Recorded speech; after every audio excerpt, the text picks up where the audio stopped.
Good morning, I'm Cecilia Omorogbe, and this is Sport This Morning on Channels Television.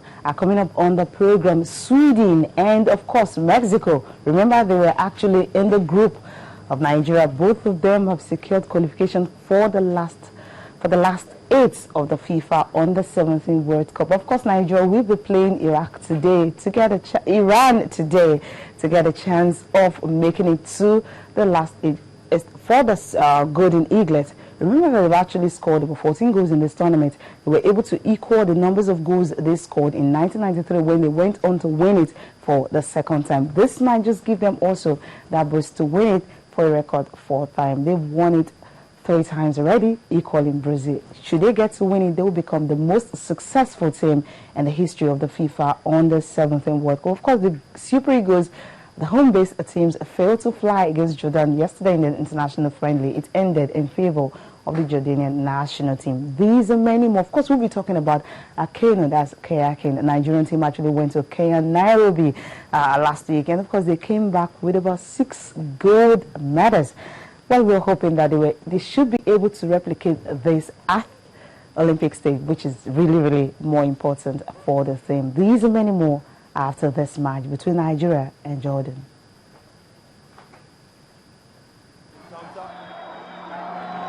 However, they know what to do because they played the game less than 48 hours before at the Confederations Cup. It looks like the referee is going to be issuing another card, but has warned Ejike Uzoeni for the last time. If he gets booked again, it will result into a sending off. 1 minute in this encounter is Jordan with an opportunity to open the scoring in this match. An international friendly encounter between the Jordanian national team and the B-side of the Super Eagles of Nigeria. Number 9 there, Adnan Atwas, swinging that ball into the danger area for the Super Eagles, and an acrobatic kick. And Jordan, it seems that the referee has given them a penalty. It's going to be a penalty kick against the Super Eagles, and the captain of the side, Hatem Akwel, has lined up to take out this penalty, and he takes the ball and gets the better of goalkeeper Chigozie Agbin, and Jordan celebrates the first goal of this encounter just after 42 minutes. It's a long throw from the new entrant Zango Uma, and a good clearance there by Jordan. Francis Benjamin not able to win that ball. Is Jordan now making a move into the white channel, but poor ball, not finding the target intended. Nigeria played the ball high into the area. Is Christian Obiozor with an ambitious effort, but not one to trouble goalkeeper Mohammad Shatnawi, who have been very quiet in this second half. Less than 10 seconds, less than 12 seconds left in additional time, but it looks like the referee would add maybe a minute more because of the injury. Well, the referee has blown the final whistle, and Jordan have won this international friendly against the Super Eagles B-side.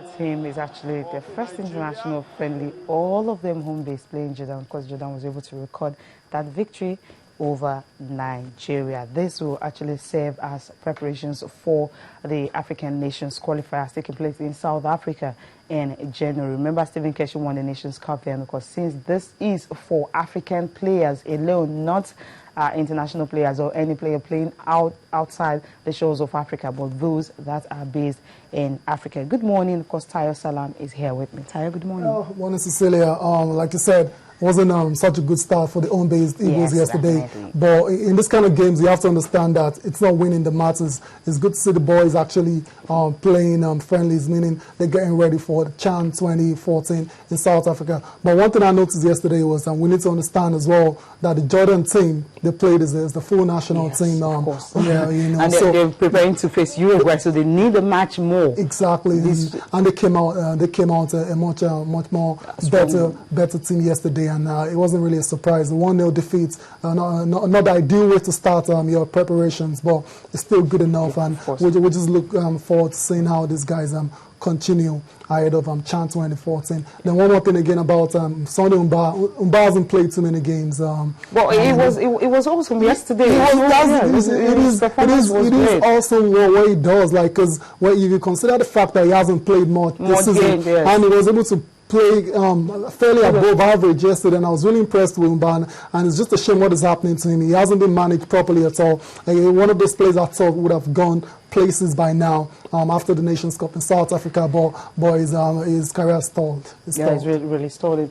Okay, well, home-based Eagles, more friendlies will definitely come your way before January. Okay, let's go straight to the under-17 nationals. Of course, Mexico, they booked a ticket, and Sweden also. These were the team that we thought they would not be able to make it to the second round, but they were able to do that. Mexico beating Italy by 2-0. The last goal actually came in 91 minutes of play. Japan and Sweden ended in favor of Sweden. I remember what they did to the Golden Eaglet. 3-0. Golden Eaglet had to come from behind, and they're actually making their debut in this tournament. Brazil beating Russia. The 100% record continue in this tournament, yet to drop a point. And Honduras and Uzbekistan also Honduras winning. So we have Mexico, Sweden, Brazil, and Honduras through to the last round. Yeah, absolutely. The Brazil and Russia game was particularly interesting for me because it wasn't, the scoreline says 3-1, but it wasn't that easy for Brazil. The Brazilians had to they had to dig deep to get this victory against Russia. So that's a pointer to the fact that whenever you get into the knockout rounds of a competition, everything tightens up, and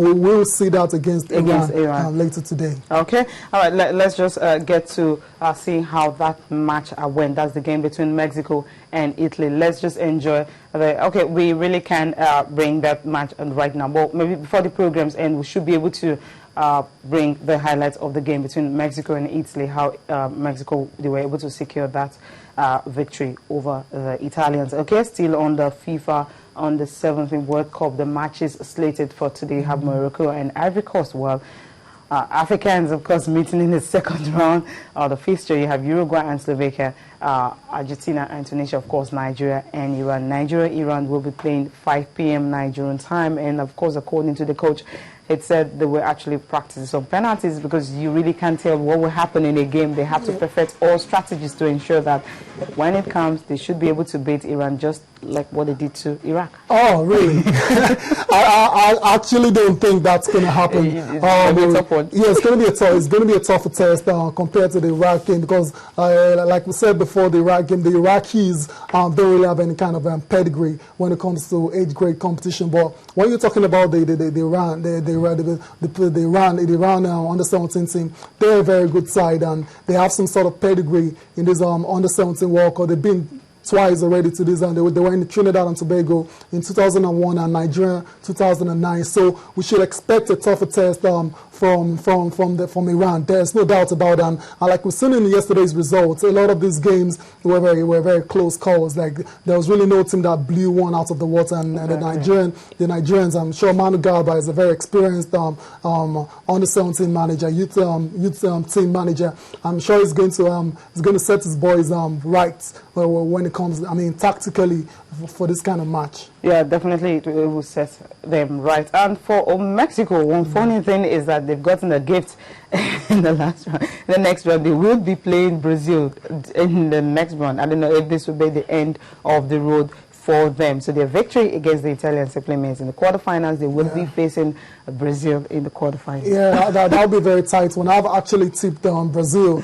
to be the winners of this tournament. Never mind the fact that we have the Golden Eaglets there as well. But I've watched the two teams play, and I feel the under-17 side for Brazil is the much more accomplished side. Of course. Yeah, I've seen the way they play, and they have some incredible. It's the same way they won 3 times like Nigeria as well. Yeah, you say most of the players actually playing for. They are more like professional footballers because they're playing for on the 20 level of the biggest club in Brazil, Sao Paulo. You have Atletico Palmeiras and all that. And the Nathans and the Mosquitoes and those guys are well developed players already, even though they're still under 17 players, and we need to take that into consideration when we look at this Brazilian team. But like I said, Nigeria as well, we have a good pedigree when it comes to the World Cup. We won it 3 times just like the Brazilians. But the difference between the Nigerians and the Brazilians is we've not gotten to see the progression into our national teams because the Brazilians have won the Senior World Cup multiple times already, while Nigeria, we still yet to get to a quarterfinal. So,